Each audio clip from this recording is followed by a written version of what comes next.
Welcome to Season 2, Episode 1 of the Irish Fitness Podcast. This episode is brought to you by the Viking Fitness Project, an Irish-owned fitness brand. The guys are doing some fantastic stuff up the north, James and the guys. Big shout out to them. Myself and Shane are wearing the new line t-shirts, aren't we, Shane? Yeah, man, they're lovely. Yeah, fantastic gear. If you check them out on Instagram, there's links to their website. You can buy some new apparel. They support Irish athletes as well, which we like. They're an up-and-coming brand. I would definitely recommend checking them out. So, Shane, how are you, buddy? How's things? Good to be back. We're back in business. Yeah, Cheers. Sure are. Cheers. Cheers, you would. Yeah, it's good to be back. It's been a while now. We didn't do this last year, even though we planned to.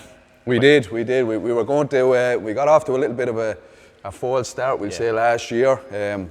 My fault. I was training for the Open, and everything was going fantastic. I was working with Emma, super program with the daily grind. Shout out to Emma and the guys. And we were coming up to the Open. We had everything planned, didn't we, to launch Season 2. And I got injured, and I just got a little bit down, and I kind of retreated from the whole thing. I didn't want to know anything about the Open. Didn't want to talk about training, so we pulled back a little bit. We said we'd put it on the back burner till this year, and here we are now. Yeah. So we're back at it, buddy. Delighted to be back. Yeah. How's things been going with you? All good, man. Busy. Obviously, with everything going on now, the world back to normal. Jeez, since the last time we done this podcast, I think we're in lockdown. We're going into lockdown. Last time we done this podcast, or we're in it. So you're talking nearly like March 2 years ago, when we were last in lockdown. So things are very different now. Things are starting to open up a bit, and just busy coaching online. How's the online business going? Fantastic. Brilliant, yeah, very good, yeah. Loads of athletes now doing the Open this year. So other than myself, I'm trying to focus on them as well, and just trying to cater for them as best I can for the next 3 weeks, and after that as well. So, how do you find wearing? Because a couple of years ago, you wouldn't have had athletes under your belt or whatever. So how do you find wearing the two hats now as a coach? Because I'm sure there's plenty of the people out there, definitely running the gyms and then people doing programs for athletes and stuff. Is it difficult to take care of a group of other people because you're conscious of them, and then obviously yourself as well? How's that going for you? It can be, it takes adjusting to. You're never going to have, if you have like two athletes, which I would have started with when I done it. Now I have like 4, 5, 6 people that are doing the Open while I'm doing it as well. You have to be able to switch between the two hats of athlete to coach, but also when you work with the right people, they'll look out for you as well. So it's not this thing of you're always trying to just look after them and be like, okay, this is my job, I'm doing this, staying up late program, make sure I'm doing the right warm-up for the Open, stuff like that. People I'm working with now, I'm really lucky because they're my friends as well, and they'll say back to me, you need to look after yourself. Do you know, if there's anything you need to do, anything needed, whether it's judging for the Open or if you need to vent about something that you're unhappy with or went in a workout, I'm lucky enough to have those people around me now. So I'd say pick the right people you want to work with, and you'll enjoy your job a small bit more. That's how I say that. Solid advice, man. Yeah, it looks that way. Like, I think when you put a good team together, even though someone is the figurehead, like we have in CrossFit Waterford, then everyone takes care of each other. Yeah. That's what it's about, having a good program, whatever program it is, online or in the gym or whatever. It's a group of people, like-minded people. Someone is pointing the ship in the right direction, but everyone else is pulling together, and that's what makes a good team. Yeah, you can't do everything yourself either, you know what I mean? You need people to look out for you. You need to have a team for anything, and that's what we try to make the Open at our gym. Whether you're getting coached by me or one of our other coaches, we're all trying to make sure we're helping out each other. And that goes beyond just cheering on someone when they're doing 30 plus wall walks like we have in this one today. But little bits like that go a long way for just helping. Absolutely. So we saw 22.1 last night, came out. It was the second year that they did the 8 o'clock announcement, which I was delighted with. I think that's far superior to, like I remember over the years. So obviously anyone who has done the Open previous to last year will remember the anxiety of going to bed and then just hoping that you don't wake up and think about the workout, and then you check your phone or something like that, or you go out to the toilet and then you're up for the night. Yeah. Like there was some mornings, I would coach the CrossFit class in CrossFit Waterford on Fridays every morning religiously for years, especially when the Open was on, so we can modify anything that we need to do. And some mornings I would wake up at 3 o'clock, and by the 11 o'clock class I'd be at the board, and someone I know for 5 or 6 years, I can't remember their name, because you only have to get 2 or 3 hours sleep.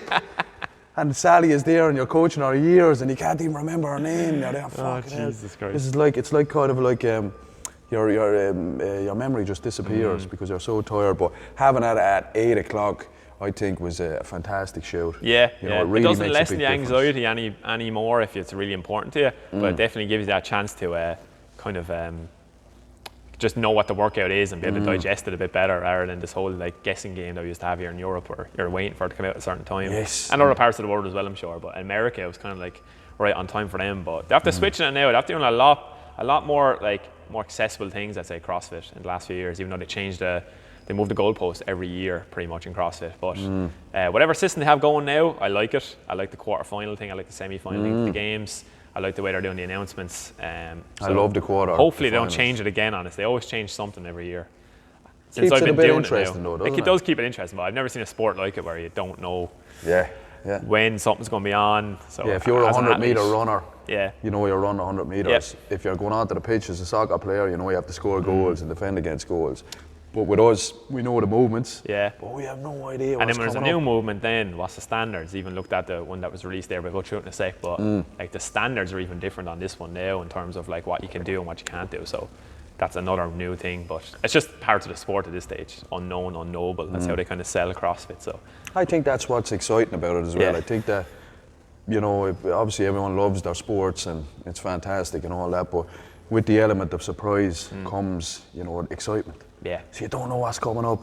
If we knew that the 3 workouts were going to be this, and this, it would definitely not be as exciting. But because there is that element of, whoa, what's coming out of the hopper, or whatever you want to call it, then it builds anticipation, it builds nerves, and people can't overdo doing the workout as well. Now, I know you have 3 or 4 days to do it, but if it was released well in advance, you'd see it in live competitions, then people can overdo it. They done it with regionals, I remember that was and the they team can just keep working on it. And it does give a slight advantage. Now, by releasing it week by week, everyone is in the same boat. So no one, if you have extra time, you can't just go and practice, excuse me. You just have to do it. You have that little window of time. Most people will do 2. Most people will do 1, sorry. People that maybe want to go to the next level will do it twice. You know, some people are 1 and done, they don't need to do it again because they know they're not going through the next stage. Other people then, if you're on the cusp, if you're on the bubble of that line of qualifying for the quarters, then it's definitely kind of a repeat, isn't it? Oh, it is. And I don't see why it wouldn't be. Like, you're trying to peak. Everyone has their own CrossFit games, if you think about it. So, where, like, let's say an Irish athlete, Sam Stewart, his CrossFit Games is the actual CrossFit Games. But for athletes in our gym, their CrossFit Games is now. You know, it's starting now for the next 3 weeks. It's as far as they're going to go. So if you want to make the most of that, you might have to do workouts twice if it's important to you and you've been training for it. If you're a regular Joe Soap, Jane Pop, like population who just wants to go in and do the workout, once is enough. I don't think you need to do that many box jump overs now if you're just if you're worried more about their day job. Yeah, there's no need for Sally, who trains 3 times a week, to come in and try and do it 3 times or whatever it is. She knows what the Open is. Exactly, She wants to take part in it because she wants to test herself and see what she's like. But realistically, she mightn't be in the top 10%. So, you know, what we would advise to most people, unless they're shooting for the quarterfinals, 1 and done. Yeah, for sure, Look after yourself. Yeah, look after yourself. So, what do we have? What is it? What came out last night? So, the workout is an AMRAP for 15 minutes, 3 wall walks, 12 alternating dumbbell snatches, and then 15 box jump overs. It's an interesting one. It's short reps, smaller reps compared to what we usually would see in the Open, as in it doesn't really descend or ascend, it kind of stays the same. There's a lot of transitioning if you look at it straight away, and it's good that, I think it's good, and a lot of people probably disagree, but I think it's good that we got the wall walk again. So it's been a theme now in CrossFit since last year. So people have been doing them, which when I see that in CrossFit, I like it, because like I was saying there, a lot of the sports unknown, unknowable. And you think of last year, released the wall walk, no one's ever really done them. Like with fatigue, they've done them for accessory to get their handstand walks, or maybe if you're like a gymnast at some point in your life, you would have done them as well. CrossFitters, it depends on the gym you're in, depends on what your coach gave you. They were in fashion back in 2012, 13, but they kind of disappeared, and people say, that's not really, like you said, people put them in. If someone is doing a lot of a very comprehensive program, you would probably see him in your accessory work. Yeah. But for most class situations, people didn't even know what they were when they came up. I know our members are going to be happy about dumbbell snatches and box jump overs. Like if I can think of 2 movements that our gym does, I think they're very accessible movements. When we do team workouts on Fridays, that's something, it's a staple. One of those is kind of always in there. Because most people, no matter how new you are to the sport or to just doing CrossFit, you can probably do some sort of a dumbbell snatch, and you can do some sort of a box jump over, whether that's a step over or whatever it is. Absolutely. What they changed this year, which is interesting, they standardized the wall walk. So I think that changed a lot of things based on how long your arms are or how tall you are. So you think of last year, it was shoulder height when you were lying on the floor. Someone marks that with some chalk, and then they put a line of tape. When your fingers meet that line, that's when your feet can come off the wall, and vice versa going back the way. Now we have this 60-inch standard for CrossFit RX in the open for men, and then for women it's 55 inches. So no matter what height you are, how long you are, how short you are, your wingspan, whatever, we're still now working with this one line that's there, so it's standardized, which is a good thing. It leaves a lot to be desired when it comes to people who are, I want to say, cheating the system, but some people might not when they have that height thing. Remember handstand push-ups? Yeah, they can kind of pull their shoulders down. Yeah, or they depress the scapula for some things. Or do you know what I did notice though? So Edo, our Spanish guy who you saw on the live last night, he wouldn't be the most tallest person in the world. He's not massive, you know what I mean? He's about maybe 5'7", 5'8". I'd say 5'7", yeah. His shoulder, the line was way over his shoulder, so that would be a disadvantage, wouldn't it? Because he has to travel more. It was up by his chin. Not much, you know what I mean? But there is definitely, I think, with the taller athletes, although you could argue then as well that the taller you are, the harder it is, because you're probably heavier as well. You're probably doing a bit more work, so that's probably where they're meeting in the middle there. The dumbbell snatch, nothing's changed about that. 2 heads hit the floor. I think we're all happy enough with that. Make sure you're doing 2 heads, folks. Yeah. I see a lot of them videos and there's people just touching one head. So a dumbbell snatch, the standard for it, it'll be in the IFC and it's in the CrossFit Games, but a lot of people don't know it or they're not trained it properly. 2 heads touching the ground. That's what you need to see. I think as a competitor, that's something that you should have in your back pocket. Absolutely, absolutely. I've seen some pretty decent athletes doing the old 1 head touch. Or it goes as low for 2 heads, but 1 head only still touches. They don't point the dumbbell to the floor, which you see for cleans and stuff. So yeah, you want to get that right. The clean you're allowed to do 1 touch. I wonder why. That doesn't make any sense, does it? I don't know. I think it's just a range of motion thing. I don't know. Maybe there's a lot more reps typically of cleans and stuff like that as well. Anyway, and it might be an easier dual dumbbell. Yeah. And then the box jump over, big difference this year. You're not allowed bound over the box. It was a safety standard. First time ever going to see that in CrossFit. She said that, didn't she? She said it was specifically for safety that you step down. Yeah, so you don't want to see any blown Achilles. And we have seen crazy workouts. There was a 2019, a lot of box jumps. People are going to bound those. I've been one of those people. I'll bound every box jump. Snatch. It was like a heavy squat, clean and jerk, wasn't it? Pistols, box jumps. Oh yes, I can't even remember the workout to be honest. It was a good workout though. I missed that year of the Open. I didn't do jerks because of my shoulder injury. I just done squat cleans and I still got it was a serious Still a hell of a workout. Oh my God, yeah, it was pistols. Pistols and box jumps, I'm pretty sure. And I'd be in the category of bounding box jumps. So when you kind of touch and go, be another term for that, where you don't stop at the end, you don't step off the box, you literally jump off the box and you use that kind of plyometric bound to get yourself back up again. I like that. But if you're not trained in that, we've seen it in the past, people blowing out Achilles. Knee issues as well. Knee issues. I think I like it. I suppose the Open is a qualifying stage, but changing it from jumping down to step down is not going to make a difference to the top people. Top 10%, we'll say, unless you're on the bubble. So it is taking care of the masses. Say if you have 250,000 people taking part, a vast majority of them definitely shouldn't be doing rebounds. And because of the pressure then and because of the day that's in it and that guy over there is doing them, so I should do them as well, then I bet you my bottom dollar that rebounds do cause a lot of issues with people over. Oh, for sure. And we don't see them. The only time we would see an injury is either in our own gym or on telly. You know, one of the games athletes like Judy Fouché blowing out her Achilles and things like that. She's an elite female. And it happened to her, so you can probably imagine. It can happen. It happened to Paudy, our friend, one of our members in the gym, doing double unders. He blew his Achilles. So if you have any kind of an issue there already, If you're not little exposed tier. to high volume plyometrics, there's a good chance It can happen. it's going to happen to you. Or in CrossFit just has this thing where it's just a lot of plyometrics, box jumps, double unders, running as well. Running too. Where you want to make sure that if you don't have enough, what they call them plyometric training is actually touches. So like beginner athletes shouldn't have more than like 100 touches in a week. Okay. And sometimes There's beginner an actual athletes, volume there's there, volume right. prescribed. Now it's That's different, interesting. different for different things.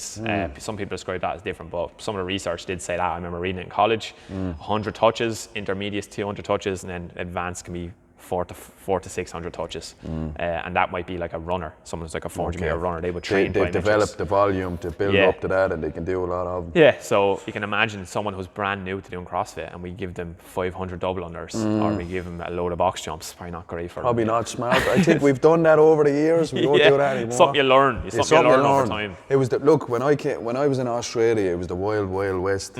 Like the gym I was training in was concrete floors. Yeah. You know what I mean? They only Crazy. got mats in later on. So we were jumping on concrete floors, doing double unders and box jumps on concrete floors, all that kind of stuff. And then when we came back to the garage, my parents' house, when I started CrossFit Waterford in 2010, we were out on the tarmac at them and doing stuff out there. So it was just, that's the way it was. Things evolve over time. Yeah. You figure out what works, what doesn't work. That's a good idea, that's a bad idea. And volume and rep range and all that kind of stuff, that evolved as well, didn't it? You know, things evolve over time. Yeah, so that's the workout. It's a good one. It's I like accessible. it. I think I'll give it a shot. I'm not doing the Open this year. I have a lot going on. So the Open for me is a competition. It's not just a taking part thing. And again, that's a character fault of mine. It's because of pride that I don't want to do it, and because I know that I won't perform the way I want to perform. And in order for me to perform the way I want to perform, I have to dedicate a lot of time to it. And at the moment, I just don't have that time. I have a lot of other stuff going on. As you can see, folks, we're in our new building at the moment. This is CrossFit Waterford 3.0. So we're going to be moving in here pretty soon, the 1st of April. You're going to see the IFC down there. It's we're up on the actual mezzanine at the moment. It's a nice new facility. It's going to be state of the art. So I'm really kind of a top level, facility that we're aiming for. But as I said, a little bit busy at the moment, so I said to myself, right, I'll kick back, but I will still enjoy the workouts. I won't be on the leaderboard, but I'll do the workouts. I'll throw down probably with G today. What time are you hitting at today, buddy? Straight after this. Straight after this, yeah, heading over. We've a good little crew of us going to hit it. Lovely. It's like no one has jobs, everyone's just available during the day on a Friday. Yeah. But yeah, we're all going to hit it. Gym is a bit quieter during the day. I think that suits me a bit better than kind of running around. The Friday night lights can be a bit frantic sometimes. Yes, when you're trying to we get your normally best do score. the Friday night lights, and there will be people doing it tonight. But the majority of our competitive athletes, especially the ones like yourself and Emily and a few other people shooting for the 10%, they are better suited to training in the daytime when it's not as much of a show, rather than it's about your performance. Yeah, the rather than focus putting is a on the show. athlete rather than Yes. the heat or how many people are going and who's racing and who has a dumbbell, who doesn't, when you're in the middle of the day.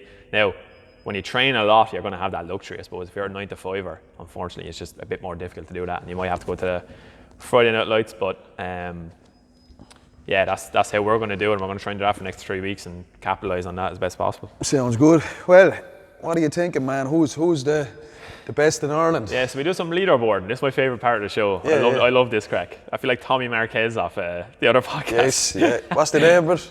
Talking Elite Fitness. We're so good we forgot about the name of the biggest podcast in the world. No, I love those boys over there. I met the two of them before. good I wonder if they boys. remember me because I told them all about this podcast. Up in the Filthy. Yeah, Very good. Lovely guys. Yeah, but yeah, I like their how they did our podcast. Is Shout out to Talking Elite Fitness. Shout out to the boys. Tommy and what's the other fella's name? Tommy and Sean. Tommy and Sean. Yeah. Shout out to Tommy and Sean. Sean is the voice of CrossFit. It's like Tom and Shane. Tommy and Sean. And the way they do their podcast, they just leaderboard, and I suppose they do the worldwide leaderboard. Yes. We try and focus on Irish athletes on this podcast and just see who's up and coming, Yeah. who we don't know and who we do know. So what we have here is leaderboards essentially all across RX, Masters, teens, and then we have a good Irish team now as well. From last year, we're From kind of last talking year, about so we're Ireland, looking at 2021 Yeah, leaderboards. so obviously things can really change but the format is the same as last year. So we're looking at that qualify to quarterfinals, semi-finals, games, and our Irish leaderboards they're always competitive. Like it's always been competitive in Ireland for that top spot. Now for these elite athletes, it obviously doesn't matter that much. If we're talking someone like Sam Stewart, Jamie Heaton, PD Savage, Mickey Smith on the men's side, these types of guys, the Open is not going to be much for them. They're going to kind of use this as training sessions, more or less. I wouldn't say they're going to repeat Do you anything. think they'll do too? I wouldn't say so, unless they really mess it up. Is there still a national champion, I wonder? There is a national champion. He can be the fittest in Ireland. Okay. But The it boys doesn't will be still earn wanting you. that. They'll be Yeah, it wanting doesn't earn you anything. So Sam No. Stewart holds that. So what we basically are looking at a top 5 here of Sam Stewart, Jamie Heaton, PD Savage, and then it goes down to John William. I'm not too familiar with John William. No. Michael Smith.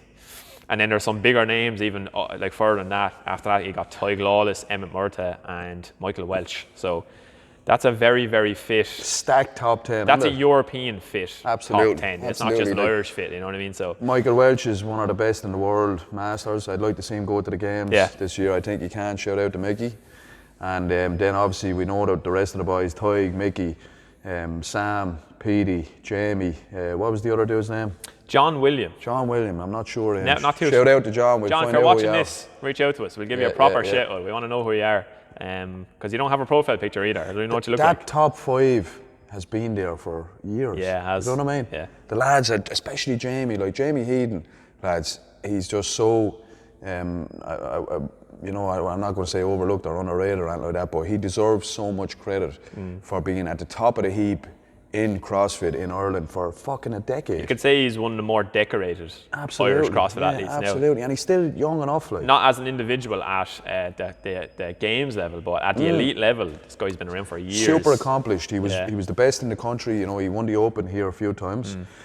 He's been consistently in the Italian top 5. Throwdown, won the French Throwdown. Yeah, he's been to all that. He's been performing like at a super high level for a long, long time. I saw him when the first time I saw him, I met him in 2014. He won the Irish Throwdown, and I just thought to myself, wow, this dude is like next level. You know what I mean? And he just kept going up and up and up and getting better and better. So shout out to Jamie. He's a former guest. I think he paved the way for a lot of Irish athletes. Yeah. He made us all realise that it is possible to get the regionals and to be a world-class athlete, even though you're from Ireland. Yeah. And the Republic of Ireland as well. Up the north, they have a load of killers, and that used to be part of the UK. Yeah. So Jamie was our poster boy in Ireland for years, for a decade. You know what I mean? So shout out to Jamie. Shout out to Jamie, and then we're looking further down the line on the men's side. Ian Golding, always in that top 10 or floating around Monster. there. The experiment, that's what Claxton called it. The experiment, yeah. So if we're looking at people to watch, you can't overlook Sam. I think Sam is just about the best Irish athlete we have now. He's proven that by winning the Irish Open and then going representing Ireland at the CrossFit Games. Represent Ireland at loads of competitions. You just call him Sanction of Sam on this podcast because he's going to every comp. Best recovery in the world, Sam Stewart.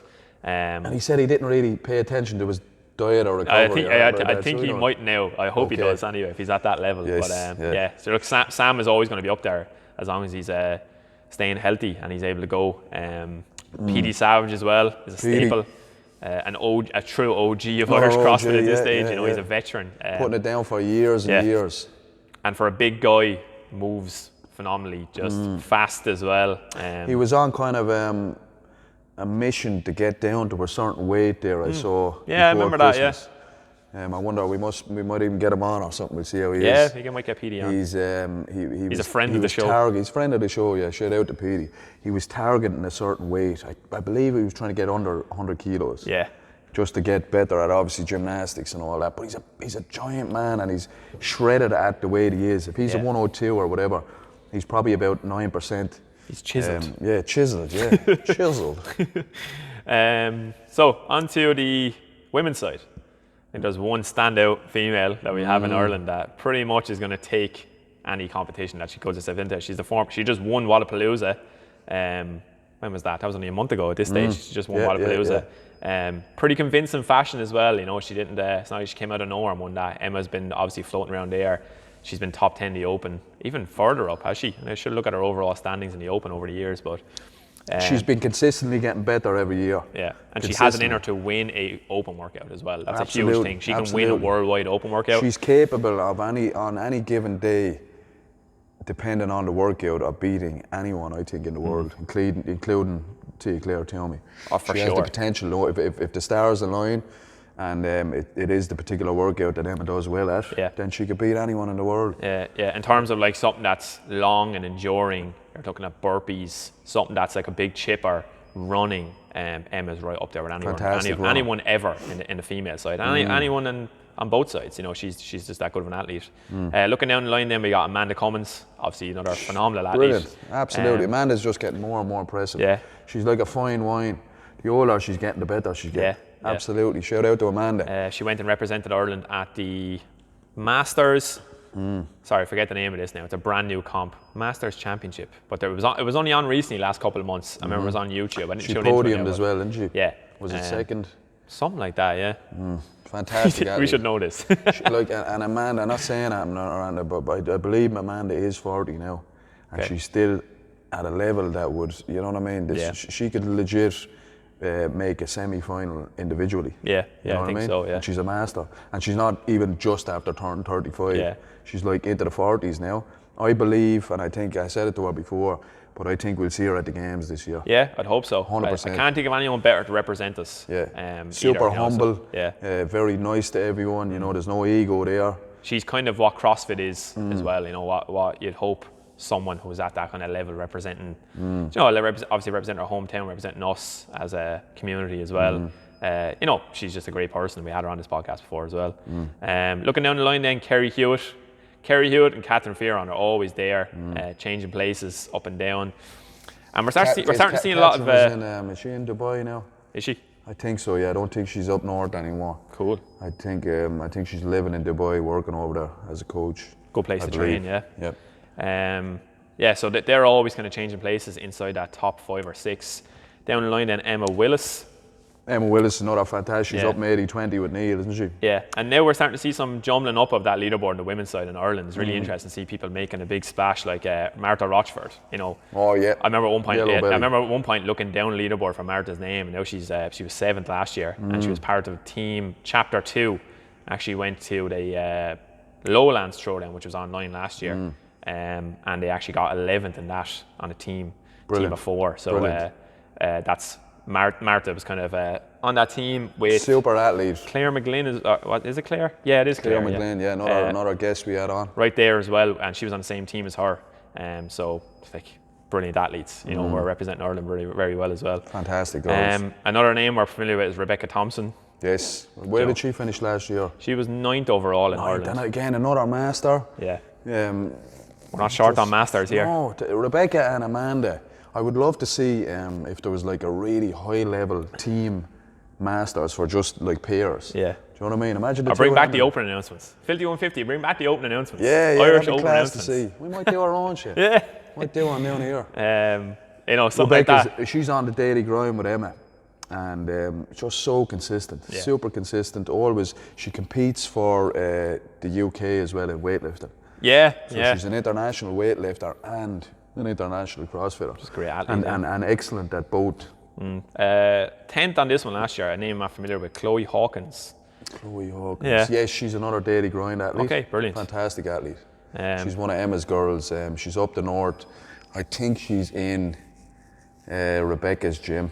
I don't think she's in Boundary, but she's on the daily grind. Cool. Emma's killing it with that. The daily grind, Shane, the athletes they have between Louis, Michael, Rebecca, obviously Emma, you know, she's doing her thing and all that. And then there's a few other girls and boys up there as well that are they're absolutely smashing it. So that's a real solid pack program. Yeah, for sure. It's very, very. It's just full of great athletes. And speaking daily grind, then onto the Masters 35 to 39 division in Ireland. More of those athletes again. Michael Welch, Michael Fitzpatrick, Lewis McMaster. That's the top 3 on those. Louis. And Louis then, he came 3rd in the Open, did he? He did, yeah. But he went on to compete at the games. So shout out to Louis. Absolutely. And again, another animal. Himself and Michael are just like, they're world class in terms of even individuals. Yeah. Never mind say masters. So I have no doubt that the two of them could definitely make it back this year. Michael for his first trip, and then Louis doing the double, because he was there last year. I think he was the only ever Irish male master to make it. Okay. Barry McDermott was there a few years ago. He was on the cusp of it, but he just didn't quite get over the line. But Lewis actually got there. Yeah. So he was the first ever only Irishman I can think of that's been there. Master to get to the individual, games. Onto the women's 35, obviously got Amanda there again. Some names, I'm not familiar with these names. I hope I can kind of track these athletes along as they're going through the Open. That's what I'm going to try and do. We will. We'll keep everyone updated. We'll get more familiar with them as we go, because they'll start popping onto the leaderboard and we'll say, oh yeah, who's this, who's that. And you might give us a follow on Instagram so we can kind of follow you back and we know who you are and we can see how you're getting on. You might update us as well. So Amanda Cummins, top of that, no shock there, seeing she's at the top of the individuals last year. Grace Sheehy and then Nikki Gardiner. They're the two women that are not far below Amanda at all in terms of the work. And a lot of these masters again would do well in the individual side of things as well. I bet if we scroll down a little bit on the female leaderboard outside the top 10, we would see masters on it. You will see that, especially people crossing over into the 35s. You know, they're still capable of doing exactly what a 25-year-old would do, just as well. Girls 16 to 17, so the teen division. Again, I think Ireland is always showcasing talent in terms of teens. Absolutely. It's just an exciting country for up-and-coming athletes, I think, in any sport. But in CrossFit, it's always fun to keep up with them. Ellie Pike, we've heard her name the last couple of years. Yeah.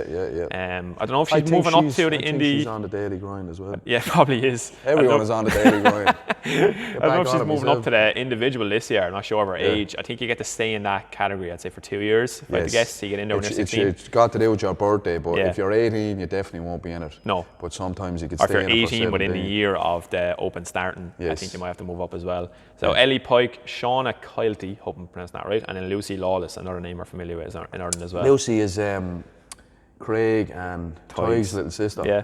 Just genetics, family of talent, hard workers and genetics as well.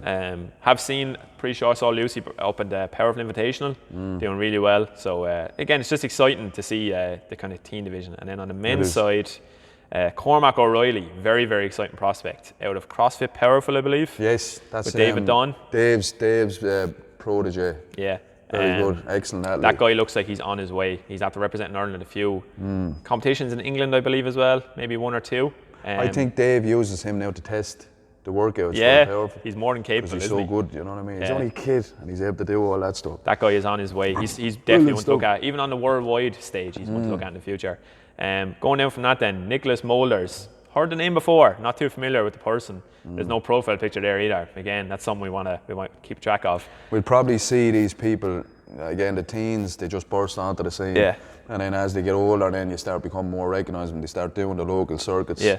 And then they do well, obviously, in the Open and international competitions as well. One that's been here for a couple of years, coming up through the teen division, named Paddy Lenihan from Cork. Oh yeah, Paddy.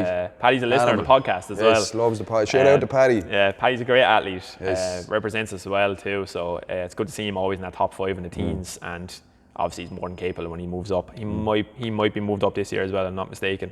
I feel like he's of that age now. 16, 17. Into the individual. Okay, he might be. Yeah, he might be still at the... I think he's still... I thought 17. he was only around about 16. Yeah. Maybe because he's been around for so long, I think he's older. Maybe, But Paddy's always improving, always getting better. Yeah. Great He kid. won the Summit, first time I saw him down in Kerry. Took it easy enough, flew through the workouts, and then saw him at the Apollo Cup, run by Waterford Warriors as well. When that was on, you know, he's just always up there throwing down. Great athlete. In terms of everything else, that's all we have. I just had another mention, obviously, for that team as well. So I get the team name. So CrossFit Chapter 2 had that team that went last year. I'm not sure if they're going to continue with the team this year. I haven't really seen much from them, but I'll try and find out that. So Claire McGlynn, Martha Rochford, Filippo Pesaresi. I don't want to pronounce that wrong. I actually know Filippo. Great athlete. He's a great athlete. Yeah. Good dude. Big Filippo. Loves his broccoli. So he's getting strong, man. I've seen some of his lifts lately, and he's lifting big. Yeah, and obviously Martha's on that team as well. Yes. And their open roster is quite impressive. With Sam Stewart and I think Martha might have a team now with Kelly Coleman. Is it Kerry Coleman and a couple of the dudes as well. Is Ian on it as well? I'd like to But see they that. might be yeah. putting together a different team. Yeah, obviously this is from last year, so Yeah, we're still trying yeah. to figure out. Obviously the Open's only starting. What's going on this year? But, Keelan Keelan Coleman. Coleman. Yeah. Okay. Yeah. Very exciting athlete as well. Yeah, she's an up and comer, another daily grinder. Yeah. That's the leaderboards. Yeah, brilliant. So yeah, so that's week 1, folks. So the plan is, from our point of view, we're going to do a Friday morning show, Shane, aren't we? Just to talk about the workouts. A reaction to the workout, we'll say. Yeah. We do a reaction on the Thursday night. I liked that, enjoyed that Yeah, last yeah. night. It was cool because we went into the gym and we had one person doing it, and we were all in there just watching it, sitting down, watching the TV and stuff like that. So we'll do our live reaction video on the Thursday night. We'll do an episode just going through the workout on the Friday morning, and then we're going to have a guest on Tuesday, and we'll do the leaderboard then, see how the leaderboard settles. So we're going to have Coffee Pods and Wads Peter on, and we'll have a chat with him. I'm looking forward to that. Yeah. Peter's out there doing He's brilliant for the his podcast. king of Irish podcasts. He really you took know. the mantle from us, you know. We that's had it, that yeah. for a while with our Yeah. low budget podcast, but Peter's now after interviewing, I think. Absolutely. The He's taken who's it who to of the next CrossFit. level, hasn't he? He has. Yeah. To do a podcast, lads, like we're sitting down here now chatting away and whatever, but to do episode after episode after episode, line up all these fantastic guests like he has done, and just the dedication and the research and the time that he had to put into it, and then to make it so professional looking with the branding and stuff like that. Peter, he just really took it to the next level. Yeah. And I think it's one of the best podcasts in the world. It is. think, in terms of I the sport would and definitely CrossFit. think it's one of the better CrossFit podcasts there is because of how well done it is and how good he is at interviewing people, and just the guests themselves and Peter's personality, you know. Yeah, he has a quirky kind of a way about like him. he's and good, you know, and he loves his puns. I think people get a yeah. good bit of fun off him. So Very dry sense of humour. Yeah. I enjoyed listening to him up at the Powerful, you know, the Invitational. Yeah, I He was on the really mic. enjoyed that. Shout out to I want to Peter. see him doing that more. And you would hear every now and then a little kind of a sly joke being thrown in there. Not many people would get it. Yeah. You'd see a couple of laughs, but I got all of them. I was listening to you, Peter. Clued in, yeah. Yeah, well done, buddy. Right, so that's episode 1 of the Irish Fitness Podcast. Fantastic to be back. If you're listening to this, thank you very much. We appreciate it. You can take a little screenshot or, you know, do whatever. Take a little screen record and put it up on your Instagram and give us a tag and we will share it on. So we will be back on Tuesday with our leaderboard update and our guest, Coffee Pods and Wads, Peter. Until then, take it easy, folks.